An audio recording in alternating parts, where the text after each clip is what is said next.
I mean, right now we see the United States and China entering into a trade war. And these are the two largest economies in the world. And if they follow through and implement both the additional 50% the Americans are now talking about, which would, functionally amount to a trade embargo on China, make it almost impossible for China to really export directly to the United States goods. Let's talk about globalization. It helped to make the United States the most prosperous nation in history. It took a lot of people across the globe out of poverty. But lots of Americans didn't feel that it made them rich. They voted to liberate themselves, Donald Trump's word, from it last November. That's the analysis of my next guest, Ian Bremmer, the political scientist, author and entrepreneur. He's a specialist in global political risk and president of the Eurasia Group, who advise business and policy makers. Good afternoon, Ian. Hey, good to be with you.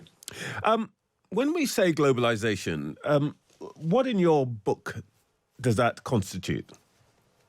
It is a system of U.S.-led global architecture and standards, so institutions as well as rules of the road that allowed goods and services and people and capital to move across the world, across borders, faster and faster and cheaper and cheaper. That is what I would consider globalization, and it heralded a period of unprecedented growth, both in terms of the emergence of a global middle class, and also allowed a relatively small number of already pretty wealthy people to become incredibly rich.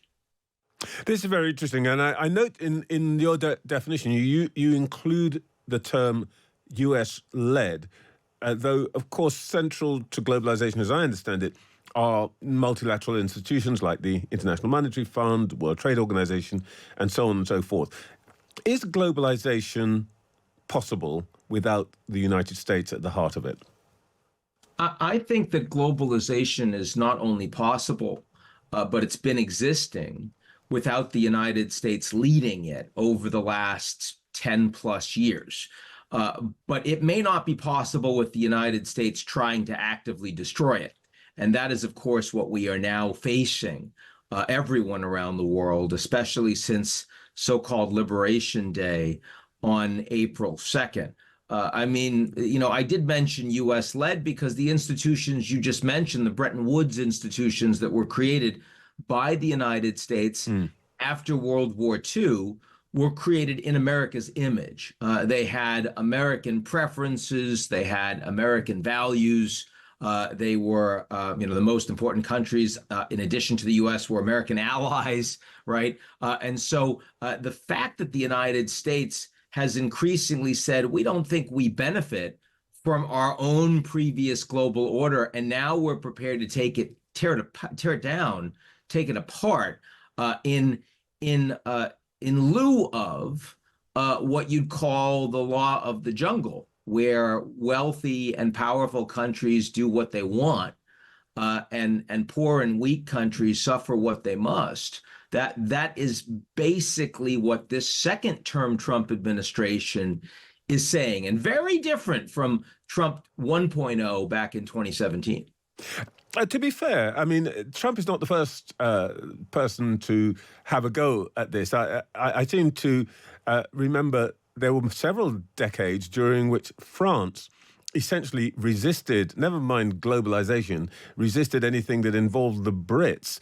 So it's not entirely new or indeed irrational to have a policy that says, essentially, my guys first. Well, frankly, that was what you did with Brexit. Oh, you're right? Blaming us now. Well, I mean, I don't blame France or Britain because both of your economies are so small that they don't really have global implications.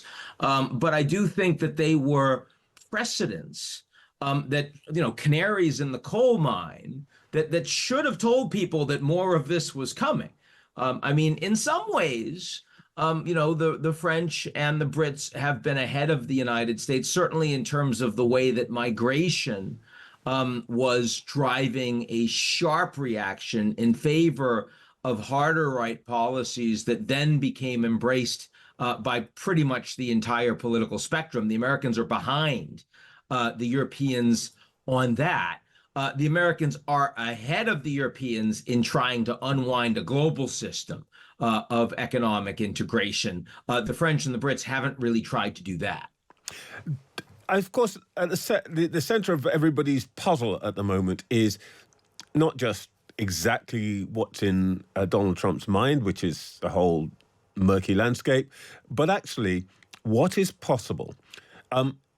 When globalization really took hold, or rather started to sweep the world, I guess, in the 1980s, really, we had a slightly different landscape technologically and communications-wise and so on. Today, supply chains are extremely integrated.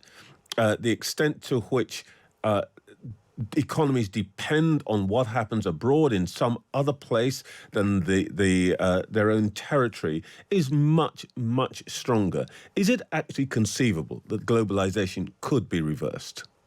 Oh, sure. The politics. I mean, right now we see the United States and China entering into a trade war.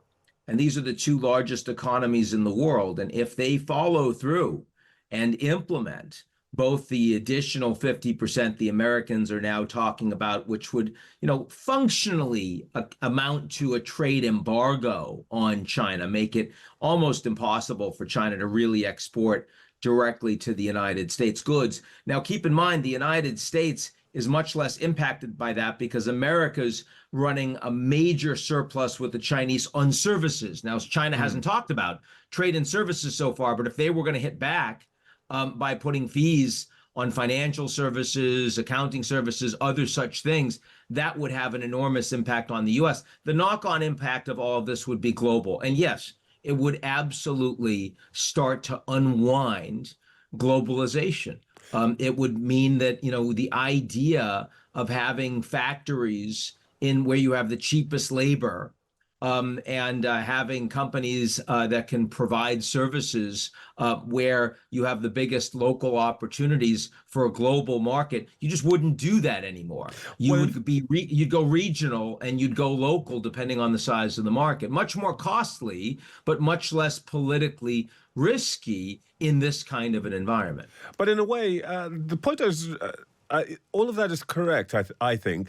But the point I was really poking at, which is, forgive me, a parochial British point, we do have a surplus with the United States in services. In services, right. And to some extent, actually, because there are no tariffs, no extra tariffs on services at the moment. At some extent, we are insulated from all of this, and potentially this is quite good for us, isn't it?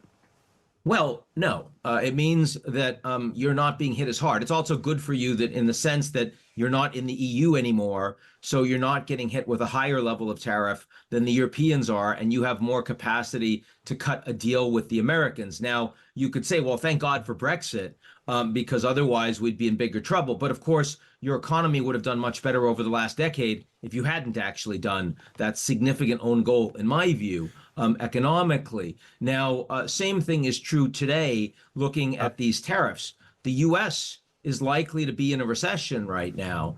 Growth is going to come down. And if growth comes down for everyone in the United States and for all the corporates and for all the citizens, then they're not going to buy as much from the UK. Like, that's Ian, a problem for you, right? I'm really sorry I'm going to cut you off there, but we've got to go. But thank you so much for your time today.